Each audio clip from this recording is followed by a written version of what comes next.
ನಮಸ್ತೆ ಶ್ರೀದೇವಿ ಅಮ್ಮ and team ಎಲ್ಲರಿಗೂ. ನಾನು ಉಡುಪಿ ಜಿಲ್ಲೆಯ ಕುಂದಾಪುರ ತಾಲೂಕಿನಿಂದ ಮಾತಾಡ್ತಾ ಇದ್ದೇನೆ. ನಿಮಿತಾ ಪ್ರಭಾಕರ್ ಶೆಟ್ಟಿ ಅಂತ. ರೇಖಿ ಅನ್ನೋ ಸಬ್ಜೆಕ್ಟ್ ನನಗೆ ಕಂಪ್ಲೀಟ್ಲಿ ಹೊಸ ಸಬ್ಜೆಕ್ಟ್. ಅದರ ಬಗ್ಗೆ ಏನೇನೂ ಜ್ಞಾನ ಇರಲಿಲ್ಲ. ರೇಖಿ ಅಂದರೆ ಕೈ ರೇಖೆಗಳ ಬಗೆಗಿನ ಅಧ್ಯಯನ ಅಂತ ತಿಳ್ಕೊಂಡಿದ್ದವಳು ನಾನು. ಆಲ್ ಆಫ್ ಎ ಸಡನ್ ಒಂದು 2 months ಬ್ಯಾಕ್ ಒಂದು ವಿಡಿಯೋ ನೋಡಿದೆ. ವಿಡಿಯೋದಲ್ಲಿ ರೇಖಿ ಬಗ್ಗೆ ಮೆನ್ಷನ್ ಮಾಡಿದರು. ಅದು ಸ್ವಲ್ಪ ನೋಟ್ ಮಾಡಿಕೊಂಡೆ. ನಾನು ನೋಟ್ ಮಾಡ್ಕೊಂಡು ಸ್ವಲ್ಪ ಹೊತ್ತಾಗ ನಿದ್ದೆ ಬಂದೋಯಿತು. ನಿದ್ದೆಯಿಂದ ಎಚ್ಚರ ಆಗುವಷ್ಟರಲ್ಲಿ ವೀಡಿಯೋ ಮುಗ್ದಿತ್ತು. ಅಗೇನ್ ಯಾಕೋ ಅದು ಬೇಡ ಅಂತ ಬಿಟ್ಟೆ.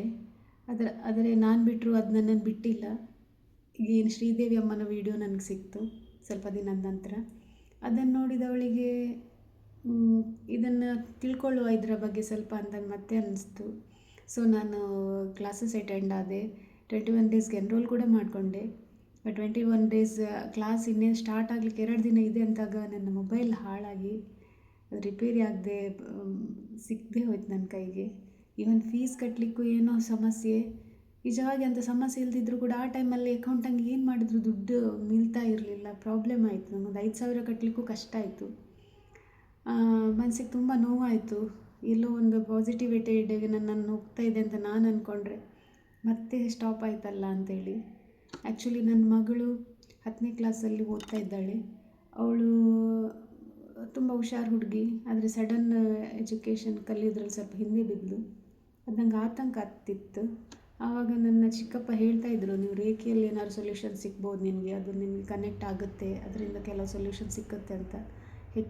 ಆ ರೀಸನ್ಗಾಗಿಯೇ ನಾನು ರೇಖಿ 21 days ಕ್ಲಾಸ್ ಅಟೆಂಡ್ ಆಗಬೇಕು, ಅದರಿಂದ ಏನಾದ್ರು ಹೆಲ್ಪ್ ಆಗ್ತಾ ನೋಡಬೇಕಂತ ಅಟೆಂಡ್ ಆದ್ದು ಮೇನ್ ರೀಸನ್. ಬಟ್ ಅದು ಆಗಲಿಲ್ಲಲ್ಲ ಅಂತ ನೋವಾಯಿತು. ಆ ದಿನದ ಫಸ್ಟ್ ಡೇ ಕ್ಲಾಸ್ ಮುಗ್ದೋಗಿತ್ತು. ನನಗೆ ಮನಸ್ಸಿಗೆ ತುಂಬ ಸಂಕಟ ಆಗ್ಲಿಕ್ಕೆ ಶುರುವಾಯಿತು. ನಾನು ತಡಿಲಿಕ್ಕೆ ಆಗದೆ ಅನನ್ಯ ಮ್ಯಾಮ್ ಫೋನ್ ಮಾಡಿದೆ. ಅವ್ರು ಹೇಳಿದರು, 1 day ಕ್ಲಾಸ್ ಅಷ್ಟೇ ಆಗಿದೆ ಮ್ಯಾಮ್, ನಾವು ವಿಡಿಯೋ ಕಳಿಸ್ತೀವಿ, ನೀವು ಜಾಯ್ನ್ ಆಗಿ, ಫೀಸ್ ಬಗ್ಗೆ ಚಿಂತೆ ಮಾಡಬೇಡಿ ಅಂತ ಹೇಳಿದರು. 1,000 ನಾನು ಆಲ್ರೆಡಿ ಕಟ್ಟಿದ್ದೆ, ಬಟ್ ಉಳಿದನ್ನು ಕಟ್ಟಲಿಕ್ಕೆ ಮತ್ತೆ ಕಟ್ಟಿ ನಿಧಾನ ಅಂತ ಹೇಳಿದರು. ನನಗೆ ಖುಷಿಯಾಯಿತು. ನೋಡುವ ಅಂತೇಳಿ ಪುನಃ ಜಾಯ್ನ್ ಆದೆ.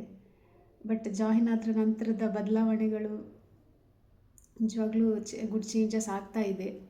ಇನ್ನು ನನ್ನ ಕೈಯಲ್ಲೇ ಇದೆ. ಆ್ಯಂಡ್ ಮ್ಯಾಮ್ ನೀವು ಈ ಮೂಲಾಧಾರದಿಂದ ಸಹಸ್ರಾರದವರೆ ಬಗೆಗಿನ ಚಕ್ರಗಳ ಬಗೆಗಿನ ವಿಷಯ ನೀವು ಸುಮಾರು ಹೇಳಿದ್ರಿ.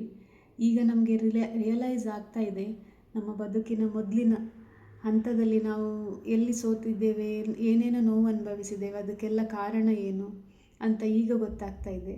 ನಮ್ಮೊಳಗೆ ಸಮಸ್ಯೆ ಇತ್ತು, ನಮ್ಮೊಳಗೆ ಸೊಲ್ಯೂಷನ್ ಇತ್ತು. ಅದು ನಮ್ಗೆ ಅರ್ಥ ಆಗಿರಲಿಲ್ಲ ಅಷ್ಟೇ. ಈಗ ಅರ್ಥ ಆಗ್ತಾ ಇದೆ. ಸೊ ಈ ಎಲ್ಲ ಜ್ಞಾನವನ್ನು ನೀವು ನಮ್ಗೆ ಕೊಟ್ಟದಕ್ಕೆ ನಾನು ತುಂಬ ಥ್ಯಾಂಕ್ಫುಲ್. ನಮ್ಮ ರಿಲೇಷನ್ಶಿಪ್ಪಲ್ಲಿ ಖಂಡಿತವಾಗ್ಲೂ ಚೇಂಜಸ್ ಒಳ್ಳೆಯದಾಗ್ತಾ ಇದೆ. ನನ್ನ ಮಗಳು ಓದೋದ್ರಲ್ಲಿ ಬ್ಯಾಕ್ ಬರ್ತಾ ಇದ್ದಾಳೆ. ಇನ್ನೂ ಈಗೇನು ಅವಳು ಇಂಪ್ರೂವ್ ಆಗ್ತಾ ಇದ್ದಾಳೆ. ಅವಳ ಎಕ್ಸಾಮ್ ಒಳ್ಳೆ ರೀತಿಯಲ್ಲಿ ಮಾಡ್ಬೋದು ಅನ್ನೋ ನಂಬಿಕೆ ನನಗಿದೆ. ನಿಮ್ಮೆಲ್ಲರ ಆಶೀರ್ವಾದ ನಾನು ಕೇಳ್ತೇನೆ ಎಲ್ಲರಿಂದನೂ. ಆ್ಯಂಡ್ ಅವಳ ಬದುಕು, ನನ್ನ ಮಕ್ಕಳು ಇರ್ಬೋದು, ಎಲ್ಲರ ಲೈಫ್ ಕೂಡ ಚೆನ್ನಾಗಾಗಲಿ, ಎಲ್ಲರಿಗೂ ದೇವರ ಅನುಗ್ರಹ ಸಿಗಲಿ.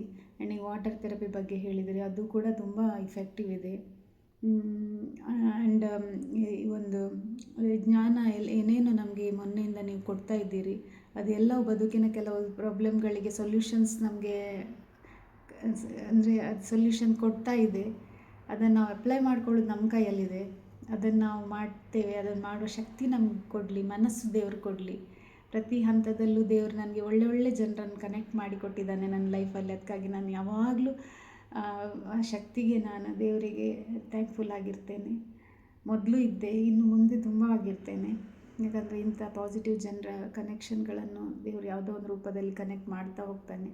ಅದೆಲ್ಲ ಮುಂದೆಯೂ ನಮಗೆ ಎಲ್ಲರಿಗೂ ಸಿಕ್ಕಲಿ, ಎಲ್ಲರಿಗೂ ಒಳ್ಳೆಯದಾಗಲಿ. ಒಂದು ಹಾಡಿದೆ, ಕರುನಾಳು ಬಾ ಬೆಳಕೆ ಮುಸುಕಿದಿ ಮಬ್ಬಿನಲ್ಲಿ ಕೈ ಹಿಡಿದು ನಡೆಸೆನ್ನನು ಅಂತ.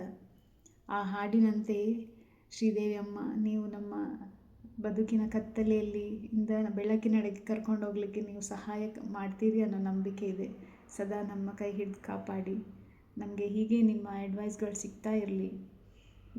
ಅದನ್ನು ಅಪ್ಲೈ ಮಾಡಿಕೊಳ್ಳುವ ಶಕ್ತಿ ನಮಗೆ ದೇವರು ಕೊಡಲಿ. ಇದಕ್ಕೆಲ್ಲ ನಿಮ್ಮ ಆಶೀರ್ವಾದ ಇರಲಿ. ನಿಮ್ಮೆಲ್ಲರ ಹಿರಿಯರ ಆಶೀರ್ವಾದ ನಾನು ಕೇಳ್ತೇನೆ. ಆ್ಯಂಡ್ ನಾವಿಲ್ಲಿ ಎಲ್ಲ ಸಮಾನ ಮನಸ್ಕರು, ಸಮಾನ ವಯಸ್ಕರಲ್ಲದೆ ಇದ್ದರೂ ಕೂಡ ನಾವೆಲ್ಲ ಸಮಾನ ಮನಸ್ಕರಾದ್ರಿಂದನೇ ಇಲ್ಲಿ ಕನೆಕ್ಟ್ ಆಗಿದ್ದೇವೆ ಅಂತ ನನಗೆ ಅನಿಸುತ್ತೆ. ಎಲ್ಲರಿಗೂ ನನ್ನ ಅನಂತ ಧನ್ಯವಾದಗಳು. ಸರ್ವೇ ಜನ ಸುಖಿನೋ ಭವಂತು.